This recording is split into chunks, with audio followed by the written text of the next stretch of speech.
¿Son menores que Daniel acaso? No, ¿Que Ezequiel, que Jeremías? no. No es cierto. Pero son libros cortos, ¿ya?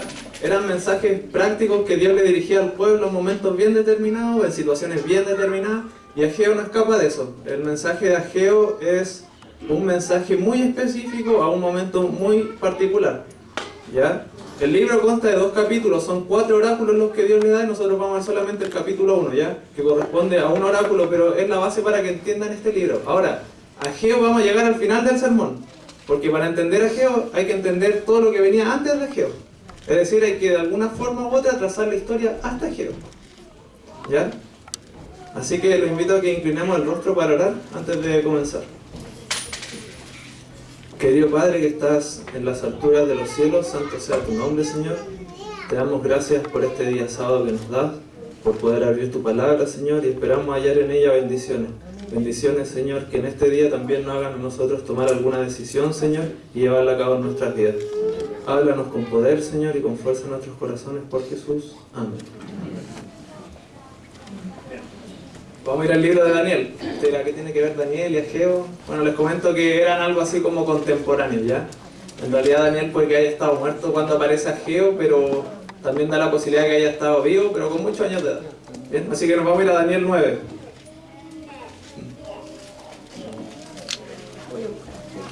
Si alguien no tiene Biblia, que la hermana de al lado le comparta, ¿no es cierto? La idea es que todos miremos el papel. Daniel 9 entonces, versículo 2. Entonces dice Daniel: en el año primero de su reinado, yo Daniel miré atentamente en los libros el número de los años de que habló Jehová al profeta Jeremías, que habían de cumplirse las desolaciones de Jerusalén en 70 años. Y volví mi rostro a Dios el Señor, buscándole en oración y ruego, en ayuno, cilicio y ceniza. Lloré a Jehová mi Dios e hice confesión diciendo: ahora, Señor, Dios grande, digno de ser temido, que guardas el pacto y la misericordia con los que te aman y guardan tus mandamientos.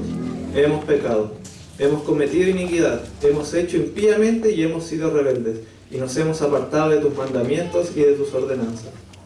No hemos obedecido a tus siervos los profetas, que en tu nombre hablaron a nuestros reyes, a nuestros príncipes, a nuestros padres y a todo el pueblo de la tierra.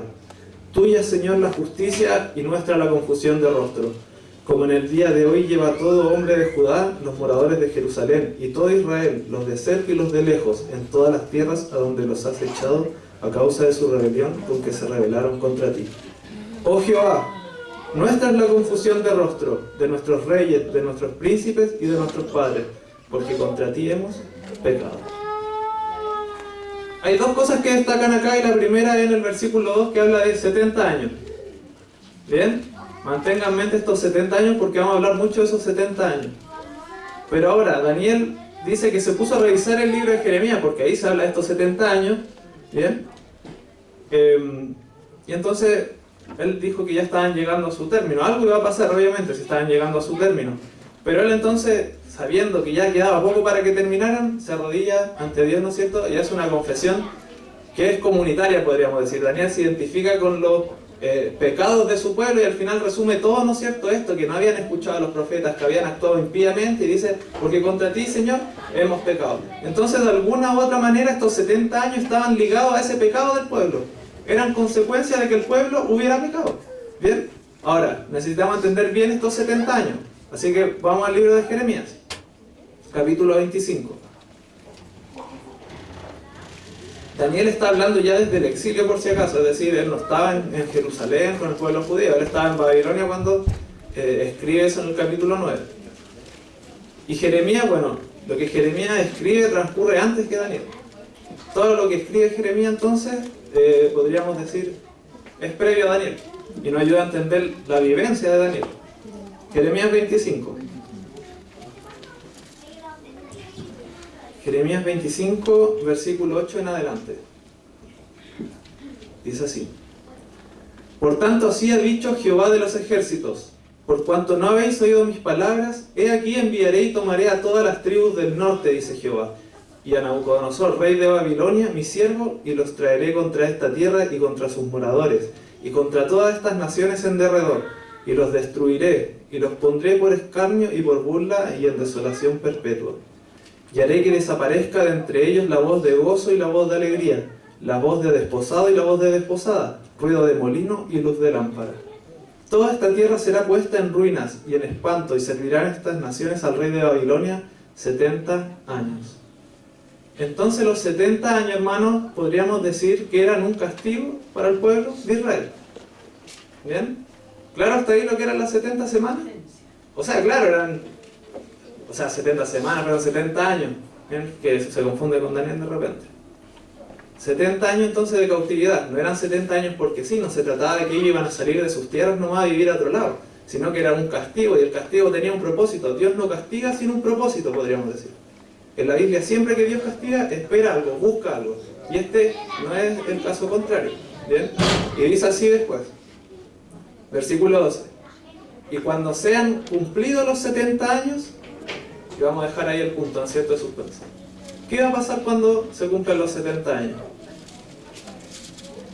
¿Alguien tiene alguna idea? Son dos cosas principales las que van a pasar cuando se cumplan esos 70 años.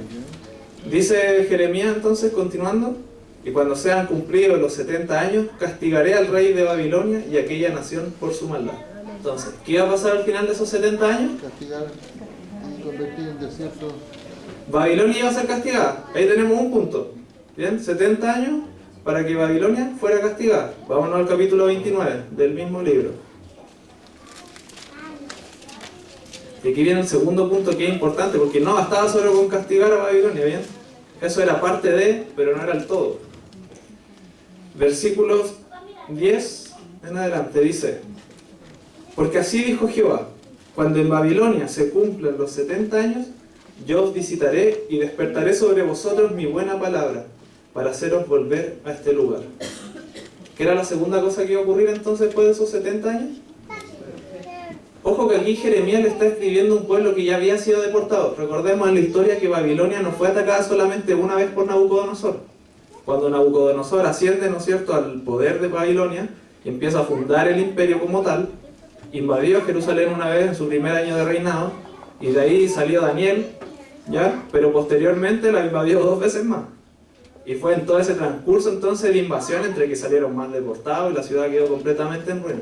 ¿Ya? Entonces Jeremías le escribe a los que habían sido ya segunda vez deportados, podríamos decir, una segunda invasión. Y él está diciendo que al final, estas 70 semanas, entonces ellos deben recobrar la confianza en que van a volver a sus tierras. ¿Por qué? Resulta que incluso en esos tiempos era tan obstinado el pueblo, no podía caer en cuenta, a pesar ya de este castigo terrible que era salir de sus tierras, que podríamos decir, ellos pensaban que iban a volver rápido a Jerusalén. Es como que Nabucodonosor los sacó de sus tierras, ¿no es cierto?, para calmar un poco la situación. Y cuando bajaran, ¿no es cierto?, lo humo, él en el fondo le iba a volver. Y habían profetas, falsos profetas, que le decían al pueblo: ustedes van a volver antes, no se preocupen, no van a estar tantos años acá en Babilonia. Y después, si usted quiere, puede leer el capítulo 29 al principio ya, y Jeremías le dice: no se engañen, porque eso no va a pasar. Piensen ustedes ahora en hacer vida en Babilonia, ¿ya? Porque al menos una generación va a pasar, o 2 generaciones, y ustedes todavía no van a ver de vuelta a su tierra. O sea, igual es fuerte pensar, salí de mi casa obligado, producto de una guerra, ¿no es cierto? Y más encima me dicen ahora que tengo que pensar hacer vida entre mis enemigos, con ese orgullo propio de los judíos además, que se juraban, vaya a saber uno qué. Entonces, uno era un golpe en el orgullo, y lo otro la seguridad que no iban a ver su tierra. ¿Ya? Dice así entonces el versículo 12. Entonces, me invocaréis... versículo 11. Porque yo sé los pensamientos que tengo acerca de vosotros, dice Jehová, pensamientos de paz y no de mal, para darnos el fin que esperáis. ¿Cuál era el fin que yo esperaba? Volver, ¿no es cierto? Entonces me invocaréis y vendréis y oraréis a mí, y yo os diré, y yo os oiré, y me buscaréis y me hallaréis, porque me buscaréis de todo vuestro corazón. Y seré hallado por vosotros, dice Jehová, y haré volver vuestra cautividad, y os reuniré de todas las naciones, y de todos los lugares a donde os arrojé, dice Jehová, y os haré volver al lugar de donde yo os hice llevar. Estos 70 años, bueno, como les dije, la idea de los 70 años no era solamente llevarse al pueblo porque sí, Dios tenía un propósito. Y si bien después de los 70 años Babilonia iba a ser castigada, para el pueblo de Israel estos 70 años implicaba que ellos deberían aprender la lección, que ¿cuál era? buscar verdaderamente al Señor. Por eso Él les dice, cuando ustedes en estos 70 años en el fondo aprendan a buscarme, van a clamar a mí, yo los voy a oír, ¿no es cierto? Porque ustedes me buscan. Aprendieron realmente a buscar a Dios. Es decir, de alguna u otra forma, toda esa sensibilidad hacia Dios que el pueblo alguna vez había tenido, se había perdido en el transcurso de su historia y ahora Dios buscaba de nuevo encender esa chispa. ¿Bien? Que buscaran a Dios. De hecho, bueno, usted lee el libro de los Reyes, el libro de Crónicas, y las imágenes que da Dios acerca del pueblo judío son bien fuertes. Habla de que Él es infiel. En esta relación, ¿no es cierto?, esposo-esposa, habla de que el pueblo le es infiel. Y bueno, yo no estoy casado, si usted lo está, entenderá que una infidelidad es cosa difícil de perdonar, ¿no es cierto? Entonces aquí Dios está hablando en parte de eso, o sea, estaba indignado con el pueblo, pero no lo iba a dejar perecer. Así que le dio este remesón de 70 años. Bien, entonces dos cosas. Babilonia iba a ser destruida y el pueblo iba a retornar. Entonces Daniel, cuando escribe eso en el capítulo 9, estaba pensando en esas dos cosas. Él entendía que lo que Jeremías escribió tenía que ver, uno, con que el imperio babilónico iba a dejar de ser, y dos, que él iba a retornar. Y por eso le preocupaba a Daniel y habla y hace esta confesión, porque sabía que su pueblo había pecado. Por eso dice, porque contra ti hemos pecado. Y perdóname que sea tan redundante, pero para que se entienda bien, en el fondo Daniel sabía que se había terminado esta oportunidad, estos 70 años de reflexión. Y le importaba entonces ahora comenzar de nuevo. Porque pasados estos 70 años el pueblo tenía de nuevo entonces la oportunidad de hacer bien las cosas. Ahora, ¿quién se iba a encargar de aniquilar a los babilónicos y quién se iba a encargar de devolverlos?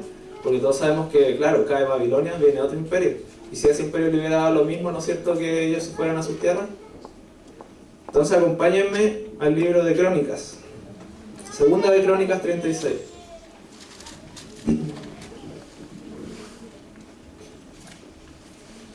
Segunda de Crónicas 36. Ahora Babilonia pagó por sus pecados también, hay que entender eso. Ya había sido una nación cruel, despiadada. Así que Dios tampoco le iba a tener por inocente, a pesar de que era instrumento de castigo de parte de Dios. Entonces, segunda de Crónicas, capítulo 36 y versículos 15 en adelante.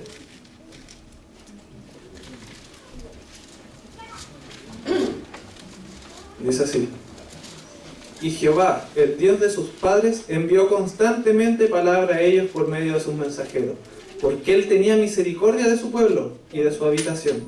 Mas ellos hacían escarnio a los mensajeros de Dios y menospreciaban sus palabras, burlándose de sus profetas, hasta que subió la ira de Jehová contra su pueblo y no hubo ya remedio. Aquí se resume todo lo que leemos en Reyes, en Crónicas. ¿Qué pasó? Dios mandaba y mandaba profetas y el pueblo se obstinaba cada vez más en no escucharlo, en burlarse, ¿no es cierto? Incluso matarlo. Entonces, era lógico, Dios siempre le advertía, porque en el fondo el pueblo pagó las consecuencias de su acto, pero Dios le advertía porque no quería que eso pasara. ¿Bien? Pero llega un punto en que ya cualquiera le colma la paciencia. ¿Ya? Y aquí en este caso ya era mucho. No había vuelta atrás, Dios se iró y tenemos la consecuencia de los 70 años. Entonces aquí viene el castigo de Dios y dice, versículo 17: por lo cual trajo contra ellos al rey de los caldeos. Los caldeos son los babilónicos, que mató a espada a sus jóvenes en la casa de su santuario, sin perdonar joven ni doncella, anciano ni decrépito. Todos los entregó en sus manos. Asimismo, todos los utensilios de la casa de Dios, grandes y chicos, los tesoros de la casa de Jehová y los tesoros de la casa del rey y de sus príncipes, todo lo llevó a Babilonia. Babilonia arrasó prácticamente con la ciudad, arrasó. No respetó ni los lugares sagrados, simplemente se impuso. Y es que en las creencias del Medio Oriente, ¿no es cierto?, cuando había choque de naciones, en el fondo era una guerra entre dioses. Y podríamos decir que se impusieron los dioses babilónicos al Dios de Israel. Aunque hay varias sorpresas reservadas y en el libro de Daniel las vemos. Sigue el versículo 19. Y quemaron la casa de Dios y rompieron el muro de Jerusalén y consumieron a fuego todos sus palacios y destruyeron todos sus objetos deseables. ¿Ya?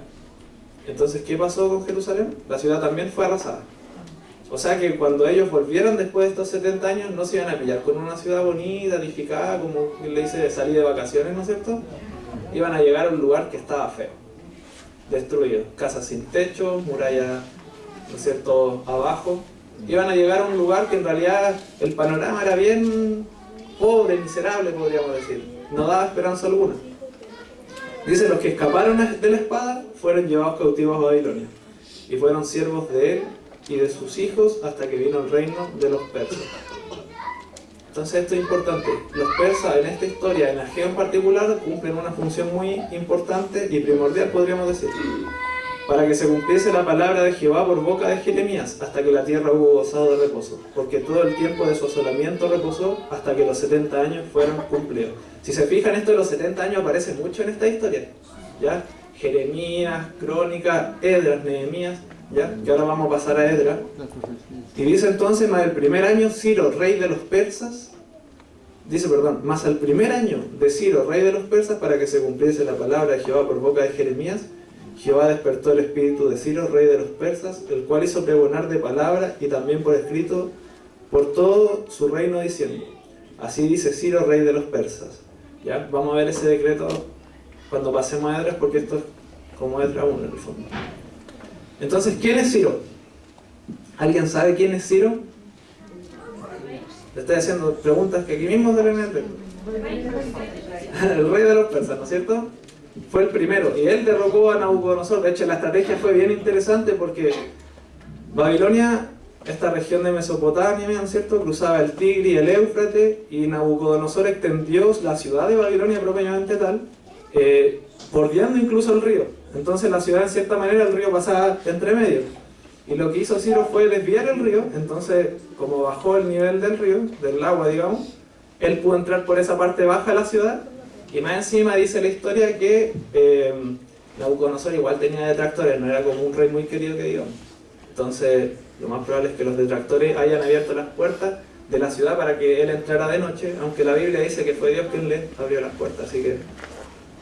Pero fue bien ingeniosa la estrategia. Y Ciro era un viejo en todo caso, no estamos hablando de un jovencito militar. Ciro ya... Estábamos casi despidiéndonos de él cuando dice eso, ¿ya?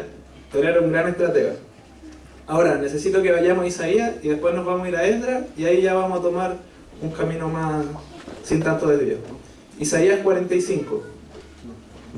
Porque esta imagen y este personaje Ciro es importante.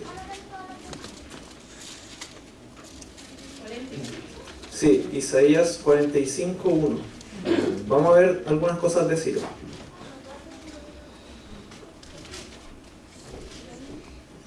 Ya, dice así. Así dice Jehová a su ungido, a Ciro, al cual tomé yo por su mano derecha para sujetar naciones delante de él y desatar los lomos de reyes para abrir delante de él puertas y las puertas no se cerrarán.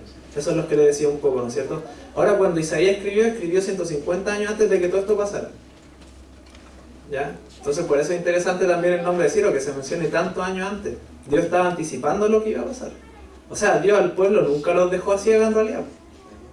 Dios tenía clarito ya, porque claro, Dios desde su panorámica, ¿no es cierto?, ve el principio y el fin, nosotros no, entonces nos podía advertir en vista de eso. Y ahí aparece Ciro entonces como aquel que domina entonces a los reyes, y aquí lo que les decía, que le abre las puertas. ¿Bien? Así que, y dice de Ciro que era su ungido, o sea, en cierta forma Dios había tomado a Ciro para alguna tarea especial. Y esta tarea especial guarda relación con estos 70 años. Vamos a retroceder un capítulo, de hecho un versículo. 44-28. Dice Dios de Ciro: es mi pastor y cumplirá todo lo que yo quiero. Al decir a Jerusalén serás edificada y al templo será fundado. Entonces iba a quitar del camino a los babilónicos. ¿Y qué iba a hacer con los judíos? Dos cosas iba a hacer Ciro, aparte de sacar a los babilónicos del panorama. Dice, le dice a Jerusalén serás edificada y al templo será fundado. Vamos a entender algo. El templo vino antes que la ciudad en la reconstrucción, ¿ya? Y es en torno al templo donde gira todo el mensaje de Ageo, que vamos a ver más adelante. El templo es nuestro, podríamos decir, escenario principal, ¿bien? Entonces, gracias a Ciro, ese templo iba a ser reconstruido. Esa era la importancia de este personaje. Sacar a los babilónicos y además darle la oportunidad a los judíos de volver y de que edificaran la ciudad donde habían salido. Ciudad que ya les dije, ¿no es cierto?, había quedado completamente en ruina después de que Nabucodonosor pasó y arrasó con ella. Ahora sí, vamos a Esdras. Esdras es un libro bien fácil, varios los pasan por alto en la Biblia. La verdad es que yo lo leía solamente en el año bíblico hasta que le tomé el peso. Pero es un libro bien sencillo de entender. Esdras capítulo 1.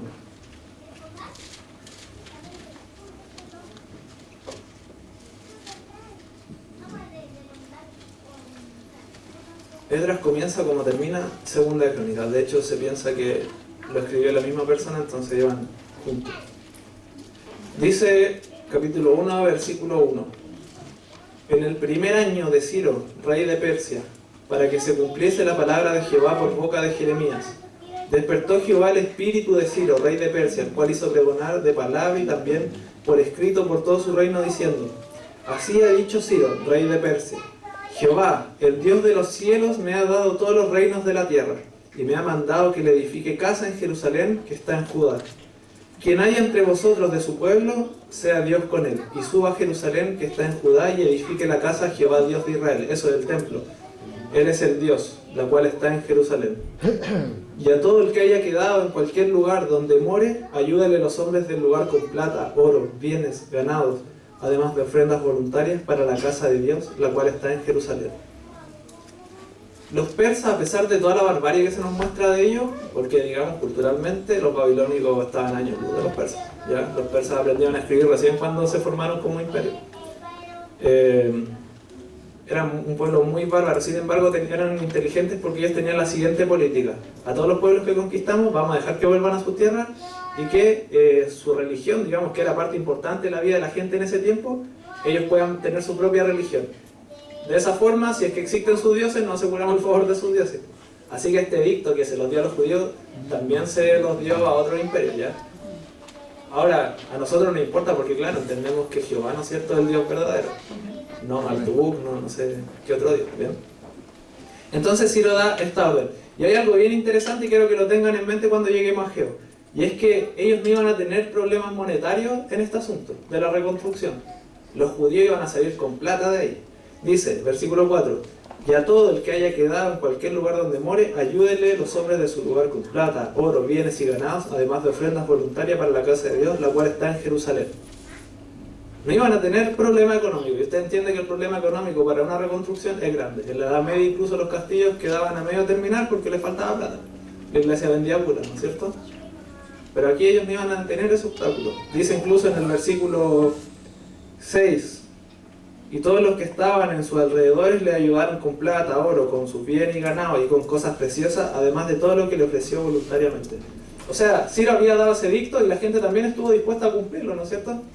Les dieron voluntariamente las cosas. Incluso el rey Ciro, dice el versículo 7, sacó los utensilios de la casa de Jehová, que Nabucodonosor había sacado de Jerusalén, y los había puesto en la casa de sus dioses. Los sacó pues Ciro, rey de Persia, por mano de Mitriades, ¿no es cierto?, tesorero, y al final se los dio al pueblo judío. Entonces volvían con las manos llenas a su tierra, y eso es importante.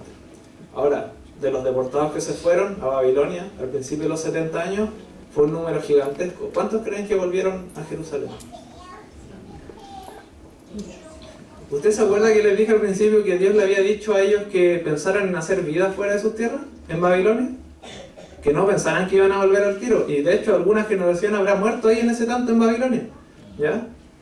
Y claro, hicieron vida y se acostumbraron a esa vida.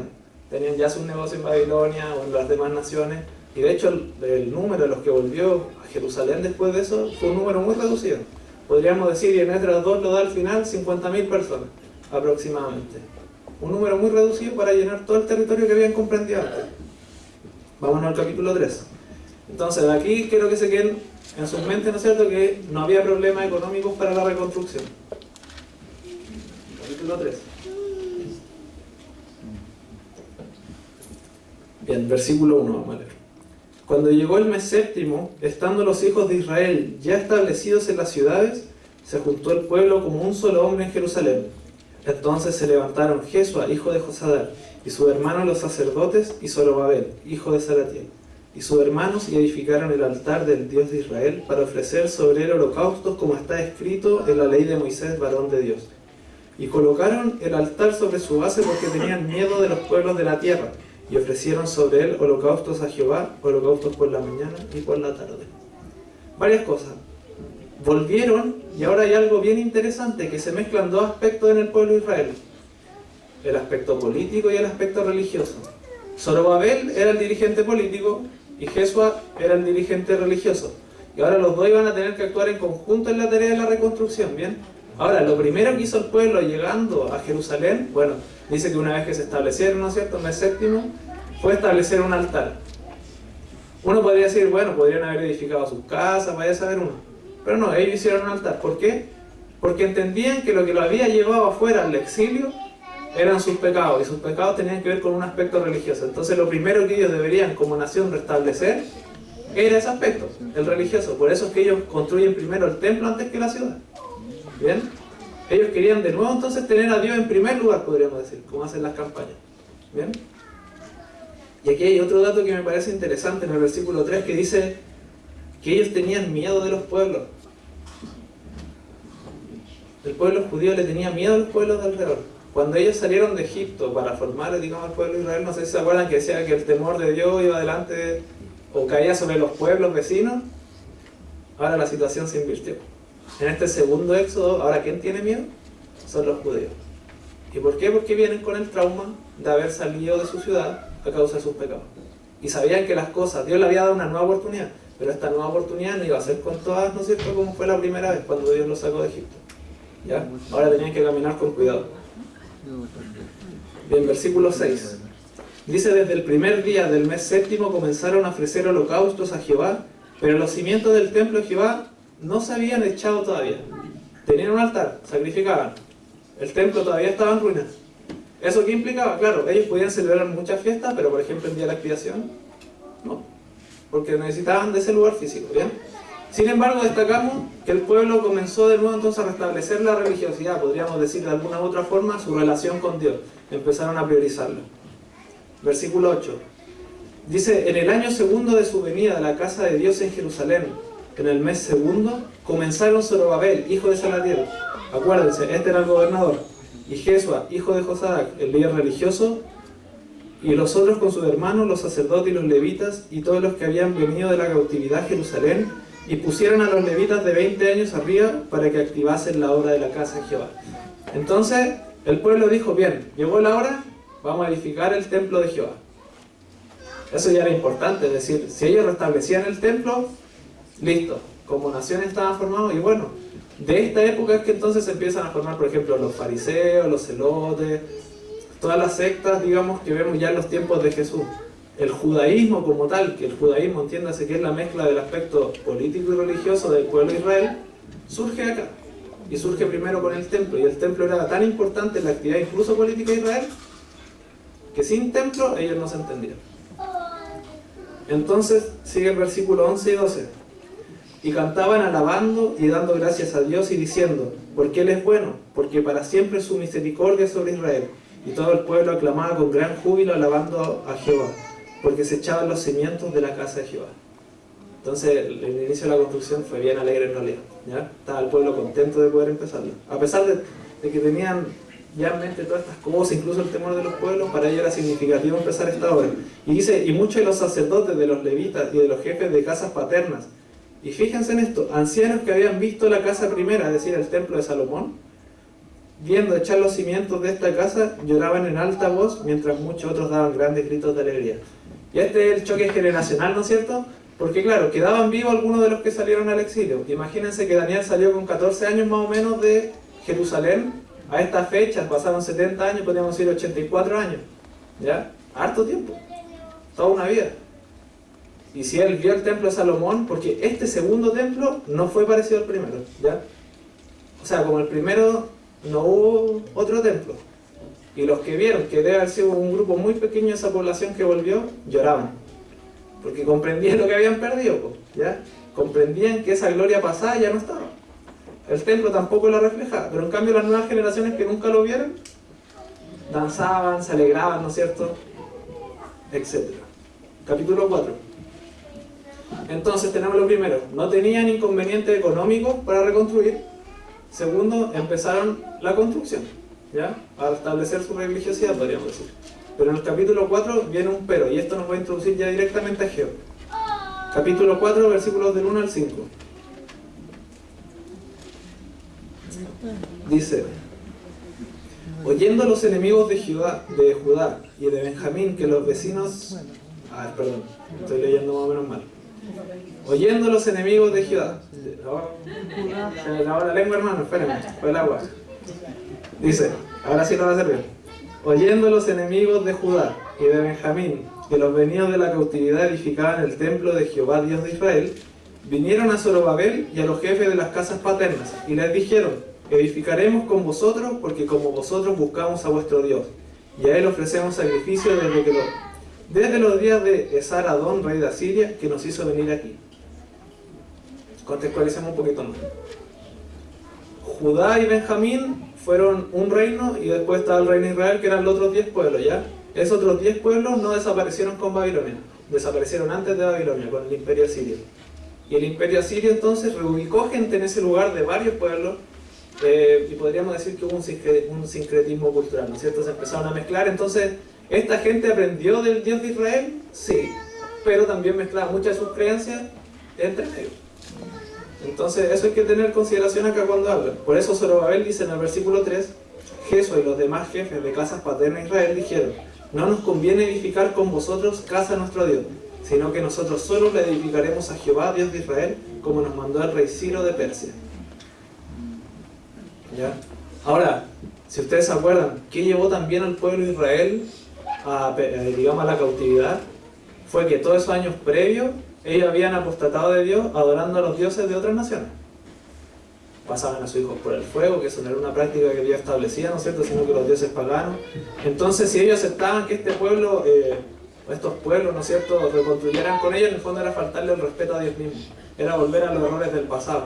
El hecho de juntarse con gente de otros pueblos fue lo que los llevó a la perdición.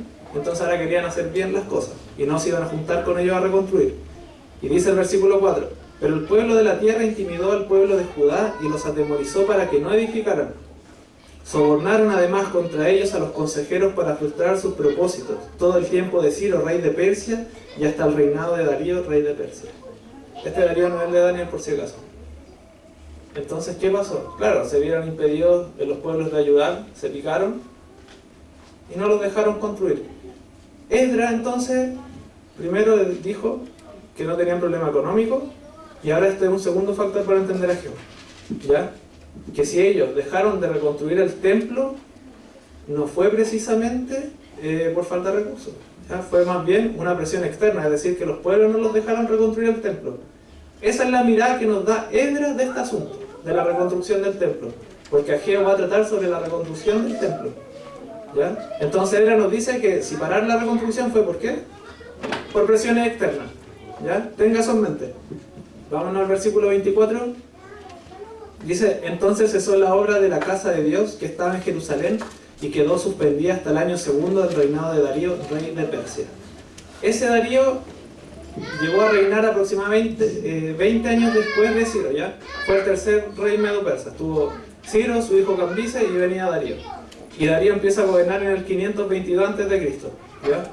Entonces, Daniel, yo les pongo a Daniel como referencia. De haber estado vivo a la época de Darío, habrá ya tenido 100 y tantos años. Entonces, de haber llegado, habría sido realmente una persona senil, ¿ya? Vámonos a Jehová. Les voy a preguntar, porque necesito que lo tengan en mente. ¿Qué cosas destacaba Esdras entonces? ¿Cuál era la primera? Tenían recursos para reconstruir, ¿no es cierto? Porque Ciro le había dicho a todos que les dieran para la reconstrucción. ¿Y el segundo punto? Claro, ¿no es cierto? Entonces, que eran los pueblos, en el fondo, presión externa, impidieron que ellos pudieran reconstruir a pesar de tener todo. Este es el panorama de Ageo, ¿ya? Ageo, de hecho, es un libro bonito porque de los profetas es uno de los pocos que sí triunfaron con su mensaje, ¿ya? Por lo general los profetas no triunfaban con sus mensajes, Dios le advierte, pero la gente no hacía caso. Pero Ageo sí triunfó. Entonces dice, Ageo 1.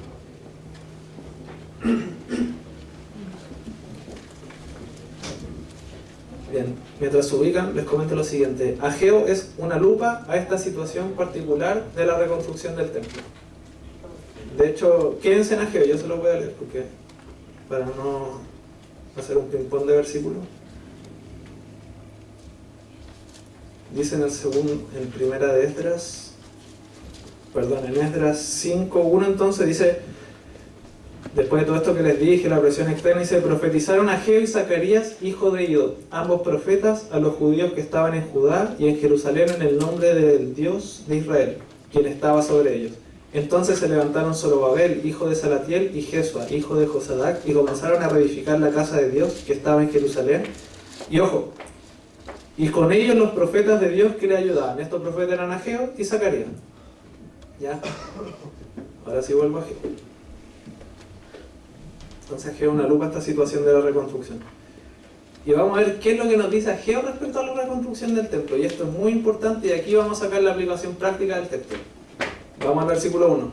Dice, en el segundo año del rey Darío, eso es el 520 antes de Cristo, en el mes sexto, el primer día del mes, vino palabra de Jehová por medio del profeta Ageo a Zorobabel, hijo de Salatiel, gobernador de Judá, y a Josué, hijo de Josadac, sumo sacerdote, diciendo, así ha hablado Jehová de los ejércitos, diciendo, vamos a poner punto suspensivo.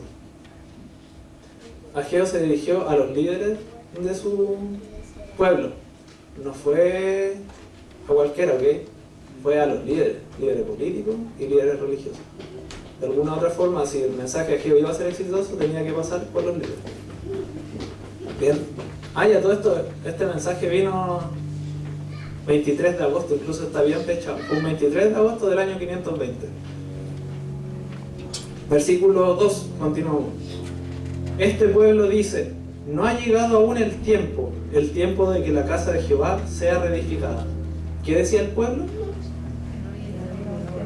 ¿El tiempo de qué? ¿Y quién decía eso? No.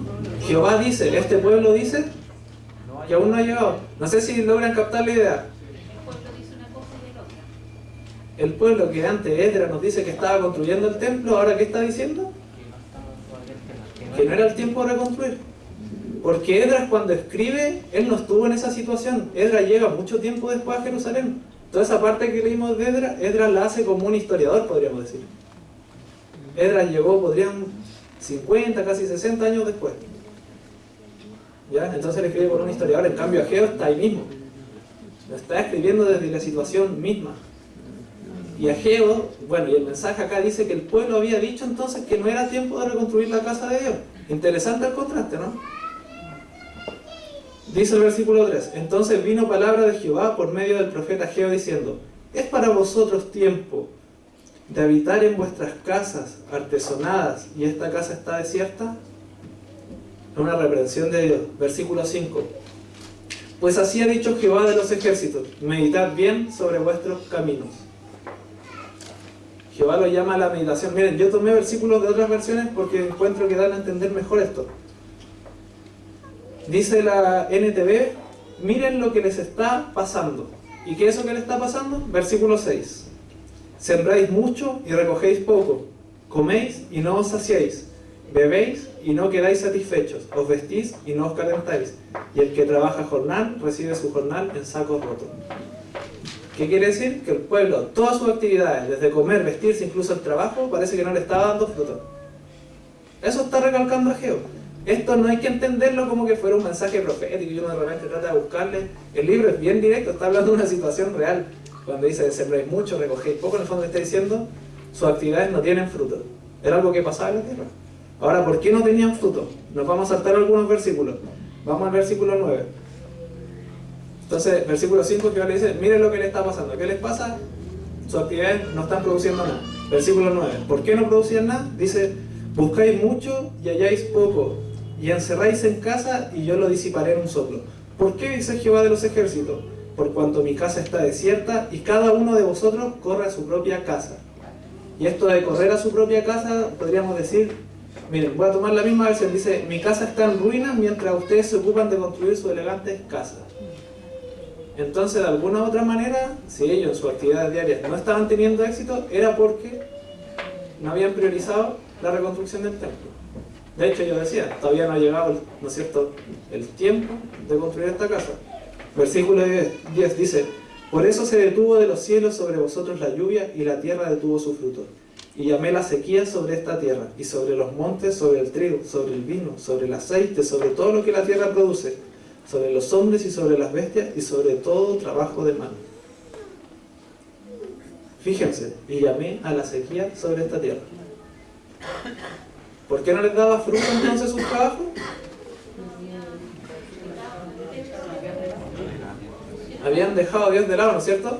Este pueblo que había estado 70 años en cautividad, 70 años tuvieron una oportunidad de aprender a buscar a Dios, que dice que Dios, ¿no es cierto?, ellos iban a clamar, Dios lo iba a ir, lo iba a hacer volver. Ellos deberían haber aprendido la lección. ¿Y qué pasó? No la aprendieron. Dios les había dicho reconstruyan y ellos dijeron todavía no es tiempo de reconstruir. Incluso Dios les dio otra oportunidad, les dijo, los voy a hacer pensar, mediten sobre lo que les está pasando. Le envió una sequía. Y una sequía en esos tiempos, bueno, nosotros ahora en Santiago estamos con este problema de la lluvia, ¿no es cierto? Pero aún así usted come, ¿no? Todavía gozamos, digamos, pero en esos tiempos que haya una sequía era terrible porque implicaba como ellos vivían del campo, ¿no es cierto? Que literalmente no iban a comer, ¿ya? Y vaya uno a tocarle el apetito, que cuando uno le toca en el estómago, es terrible. ¿Bien? Entonces Dios había enviado una sequía. Versículo 7. Y Dios les vuelve a decir, así ha dicho Jehová de los ejércitos, meditad sobre vuestros caminos. En el fondo esa meditación debería haber surgido de lo que ellos estaban viviendo. Entonces Dios le hace la invitación ahora. Les dice, subid al monte y traed madera y reedificad la casa y pondré en ella mi voluntad y seré glorificado, ha dicho Jehová. ¿Cuál era el problema del pueblo de Israel?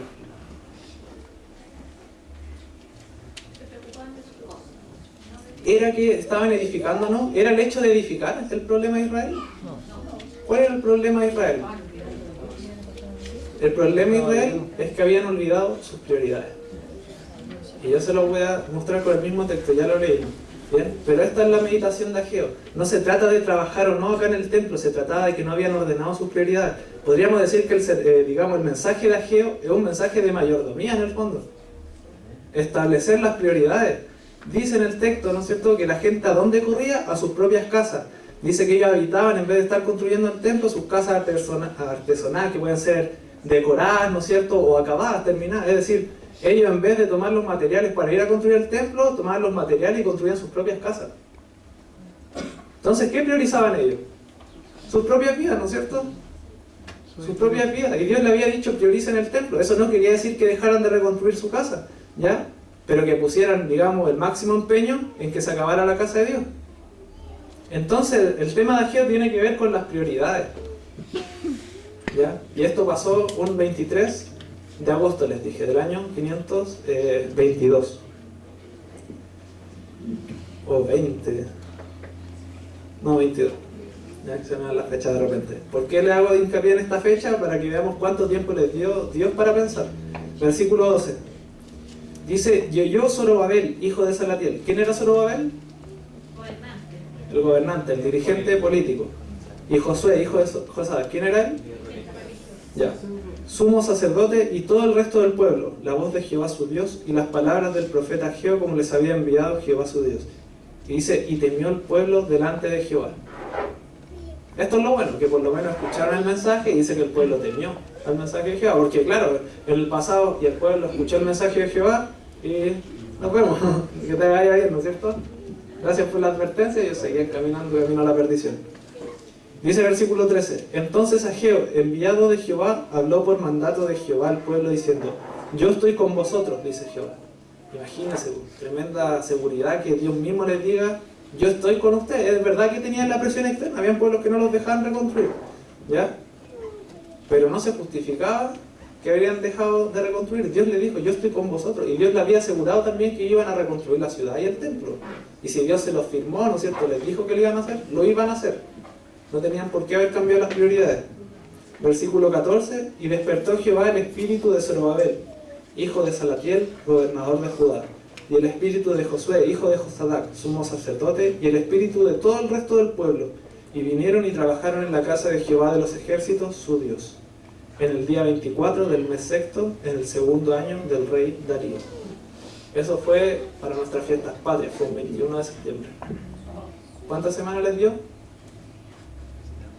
De agosto, del 20 de agosto al 21 de...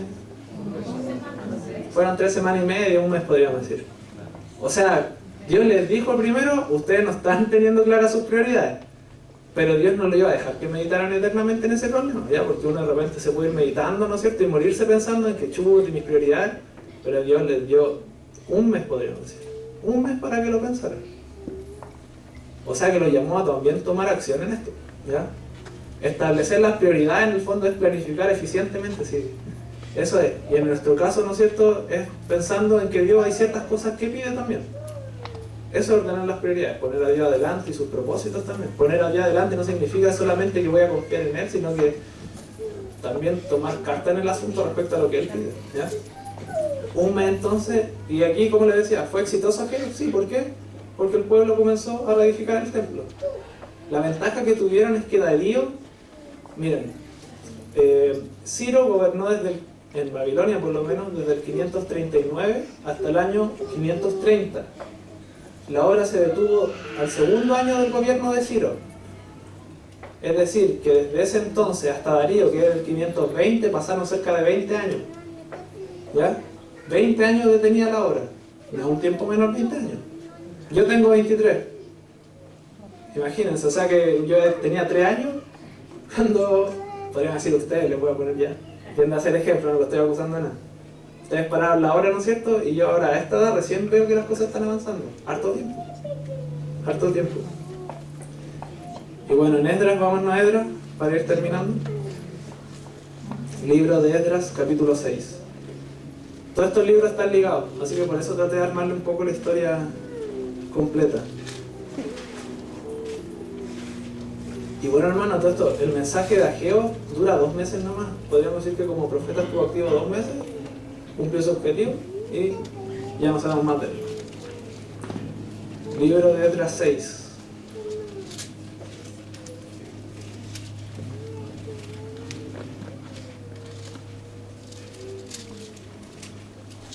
Dice así: entonces el rey Darío dio la orden de buscar en la casa de los archivos donde guardaban los tesoros allí en Babilonia. Perdón, ¿dónde estoy? Perdón, Esdras 6:15. No les dije el versículo, parece. Esdras 6:15. Ya. Dice: esta casa fue terminada el tercer día del mes de Adar, que era el 6º año del reinado del rey Darío. 6º año del rey Darío, 515 a.C. Empezaron a reconstruir el 520, terminaron el 515, se demoraron 5 años y perdieron 20. Eso es una administración poco eficiente, ¿no es cierto? Pero al final terminaron, parece que el templo más rapidito, como que se dieron cuenta de que se habían mandado una embarrada más o menos, y empezaron a hacerlo como correspondía. ¿Por qué es interesante este templo? Fíjense. Este templo es el que conoció Jesús. ¿Ya? Claro que este templo, en el transcurso hasta que viene Jesús, los griegos después lo profanaron, el templo sufrió derrumbes también, etc. Se fue arreglando en el tiempo, y de hecho el templo de Herodes, que fue donde caminó Jesús, en el fondo fue la reconstrucción de este templo ya, y el ensanchamiento. Herodes le puso murallas y un montón de cosas. Pero si el pueblo judío no hubiera edificado el templo, que no hubiéramos tenido a Jesús. ¿Por qué se los digo? Porque es gracias a la edificación del templo que se dieron todas las cosas para que Jesús pudiera venir. Sin ese templo no hubieran habido fariseos, celotes, etcétera, etcétera. Sin la reconstrucción del templo, Jesús no hubiera venido. ¿Ya? Todo esto, todo este mensaje en el fondo, Dios lo estaba trazando para que en algún momento pudiera venir la salvación real, que era de Jesús.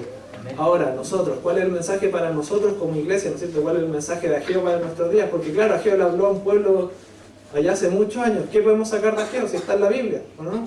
Igual que todos los profetas. ¿Cuál es el mensaje? Las prioridades.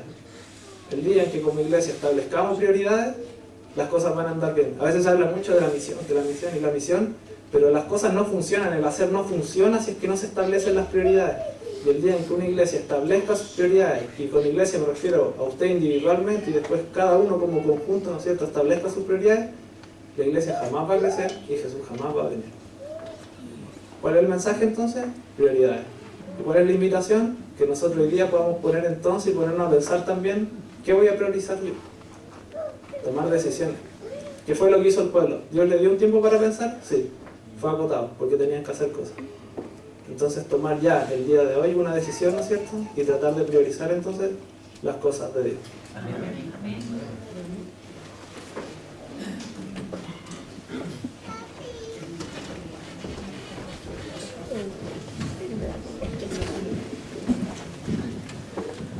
Bien, hermanos, espero que esto siga en la conversación en el almuerzo.